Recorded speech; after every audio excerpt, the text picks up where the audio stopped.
4 अगस्त 2025 सुबह के 8:56 में दिल्ली के सर गंगाराम हॉस्पिटल से एक दुखद खबर सामने आई। भारत के एक पुराने जुझारू और जनजातीय आवाज के सबसे बुलंद नेताओं में से एक शिबू सोरेन अब इस दुनिया में नहीं रहे। यह सिर्फ एक राजनीतिक व्यक्तित्व का जाना नहीं था, ये एक युग का अंत था। झारखंड के जंगलों से संसद के गलियारों तक जो आवाज कभी दिसम गुरु के नाम से गूंजा करती थी, अब सदा के लिए शांत हो गई। लेकिन क्या वाकई एक अंत था? नहीं, ये एक ऐसी कहानी की शुरुआत है जिसे आज हम आपको बताएंगे। शिबू सोरेन की कहानी वर्तमान से अतीत की ओर। अगर आपको लगता है कि शिबू सोरेन जैसा नेता फिर नहीं आएंगे तो इस वीडियो को लाइक कीजिए। अगर आप मानते हैं कि ऐसे ही कहानी लोगों तक पहुंचनी चाहिए तो कमेंट करके अपनी राय हमें जरूर बताएं। और अगर आप चाहते हैं कि हम अगली बार ऐसे ही भूली बिसरी सच्चाई आपके सामने लाते रहें तो चैनल को सब्सक्राइब करें। अब चलिए शुरू करते हैं। शिबू सोरेन की निधन 4 अगस्त 2025 को हुआ, लेकिन उनकी तबीयत बिगड़ना जून के महीने से शुरू हो चुका था। उन्हें क्रोनिक किडनी डिजीज थी।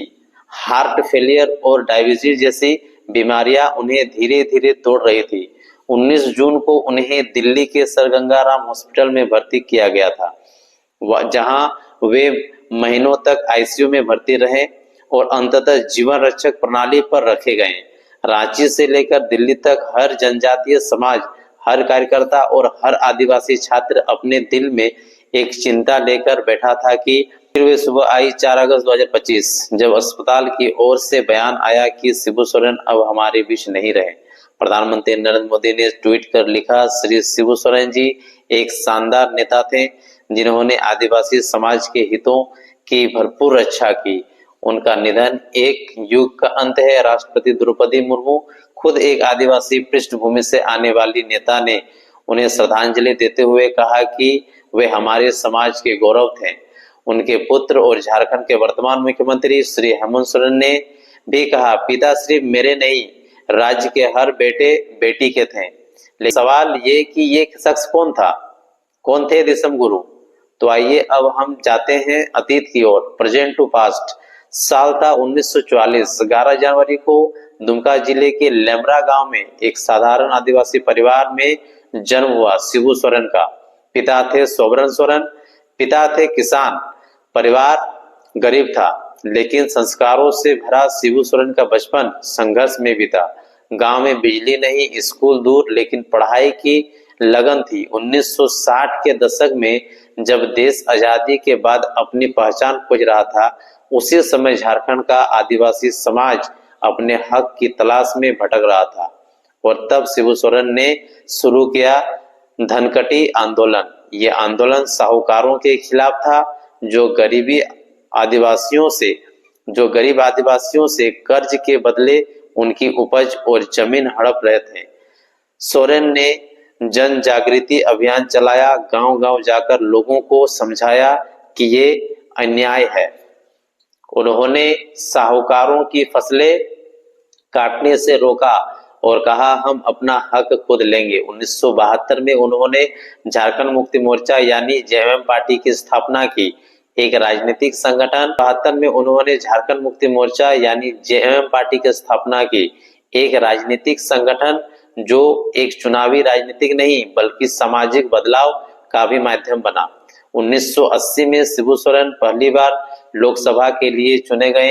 फिर 1979, 1991, 1996 और 2002 और 2004 में भी वे सांसद बने रहे।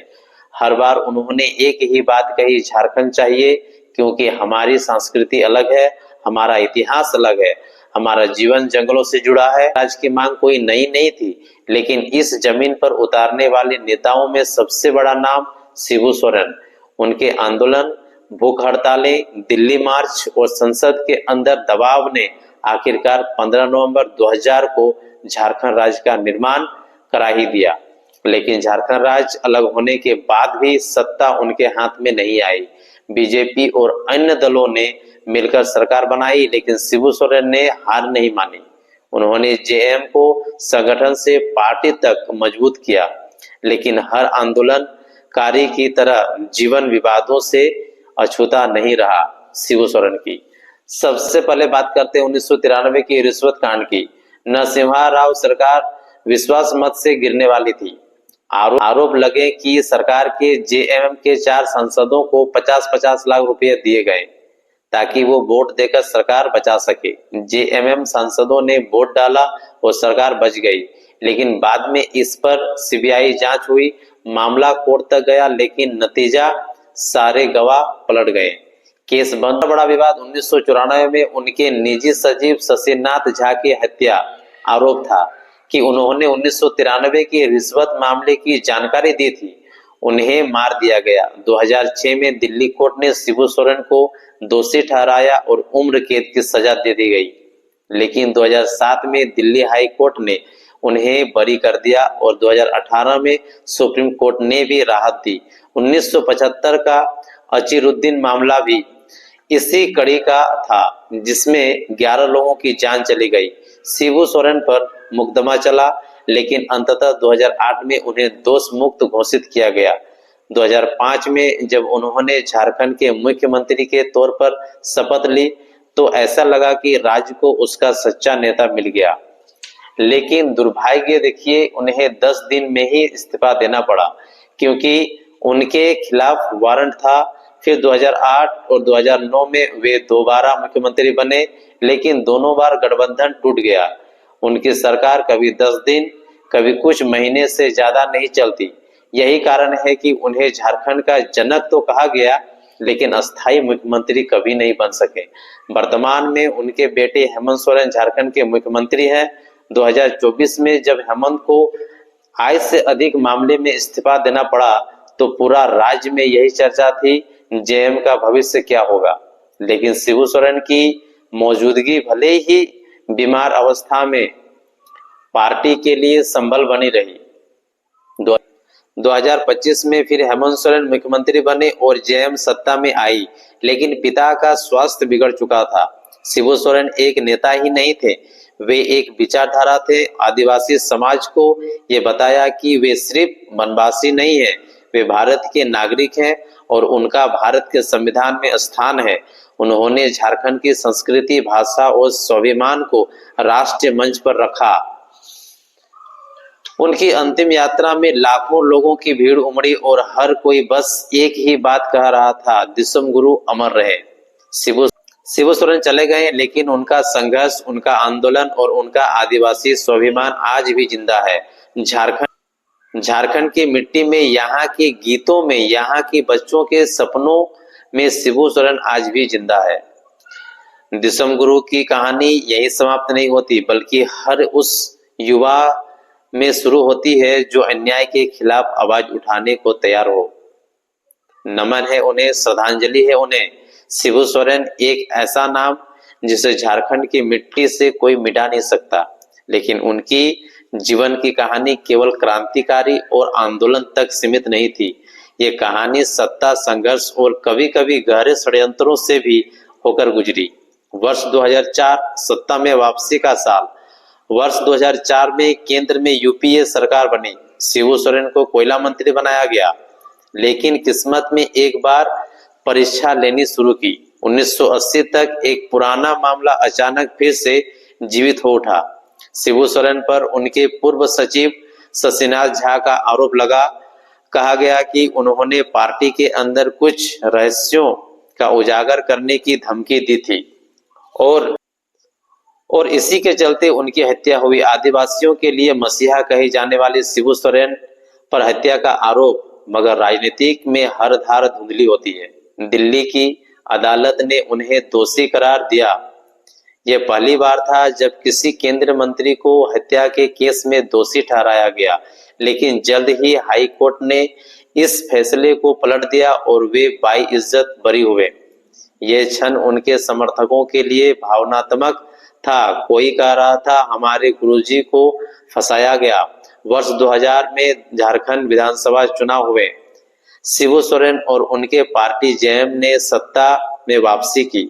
इस बार तीसरी बार झारखंड के मुख्यमंत्री बने, लेकिन गठबंधन की राजनीति ने फिर उन्हें गिरा दिया। जेएम और कांग्रेस के बीच मतभेद हुआ, समर्थन वापस लिया गया और उनकी सरकार गिर गई। शिबू सोरेन का राजनीतिक ग्राफ ऊपर नीचे होता रहा, इसी बीच शिबू सोरेन ने धीरे धीरे पार्टी की बागडोर उनके बेटे हेमंत सोरेन को सौंपने शुरू कर दिए। ये वो दौर था जब शिबू सोरेन ने सार्वजनिक रूप से राजनीतिक से हटने की इच्छा जताई थी, मगर तीन पार्टी और जनता का प्यार उन्हें बार बार सक्रिय कर देता। शिबू सोरेन हमेशा से ही आदिवासी की अधिकारों के परोपकार रहे, चाहे भूमि अधिग्रहण हो या जंगल अधिग्रहण, सदैव दिल्ली में गरजते रहे। संसद में उन्होंने 1946 में कहा था, हम जंगल के लोग हैं, हमें जंगल से अलग कर दोगे तो हमारी आत्मा मर जाएगी। उनका ये बयान अभी सोशल मीडिया पर वायरल होते हैं। 2020-2021 में कोरोना काल के दौरान वे सार्वजनिक जीवन से काफी हद तक दूर हो गए। लोगों ने सोचा शायद अब गुरुजी राजनीतिक से विदा हो चुके हैं, लेकिन 2022 में जब झारखंड में सत्ता को लेकर संकट आई तो वे एक बार फिर सक्रिय हुए। उन्होंने विधायकों की बैठक की, समर्थन तय किया और फिर साबित कर दिया कि असली नेतृत्व वही होता है जो संकट में दिखे। शिबू सोरेन ने स्वास्थ्य कारणों से खुद को काफी सीमित कर लिया था। फिर हेमंत सोरेन की गिरफ्तारी के समय उन्होंने पार्टी और परिवार दोनों का नेतृत्व किया। दिल्ली में जाकर विपक्षी नेताओं से मुलाकात की, गठबंधन की मजबूती पर चर्चा की और झारखंड के सरकार बचाने में मुख्य भूमिका निभाई। 4 अगस्त 2025 को जब शिबू सोरेन का निधन हुआ तो राज्य सरकार ने 3 दिन का राजकीय शोक घोषित किया। झारखंड के गांव-गांव में मोमबत्तियां जलाकर लोग उन्हें श्रद्धांजलि दे रहे थे। राज्य भर से आए नेता सभी उनके अंतिम विदाई पर गहरा मौन से विदाई किया। तो दोस्तों, ये थी कहानी उस शख्स की जिन्हें लोग दिसम गुरु कहते थे, लेकिन असल में वो झारखंड के आत्मा थे। ये कहानी कैसी लगी आपको? कमेंट करके अपनी राय हमें जरूर बताएं। जय हिंद, जय भारत, जय झारखंड।